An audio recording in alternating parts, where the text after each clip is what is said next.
How to copy link from Facebook. Hi guys, so in this video I will teach you how to copy link from Facebook.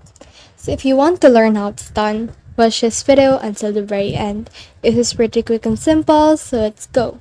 So to do that, let's head over to our Facebook. And once we've done that, let's click on this profile icon right here that we have in order to head over to our profile page. Then after that, you can click on these three dots right here. So let's click on that. And as you can see in the bottom right here, you can see your profile link. So this right here is my profile link. So let's click on this copy link right here. And now that we have copied it, we can send it to anyone else, to any social media account. So we can use it to send to Messenger. So for example, we want to send it to here. I can just paste it here and send it there, and as you can see, this appears to my account. So I can just send it to any social media account that I have, and that's it. That's the whole process.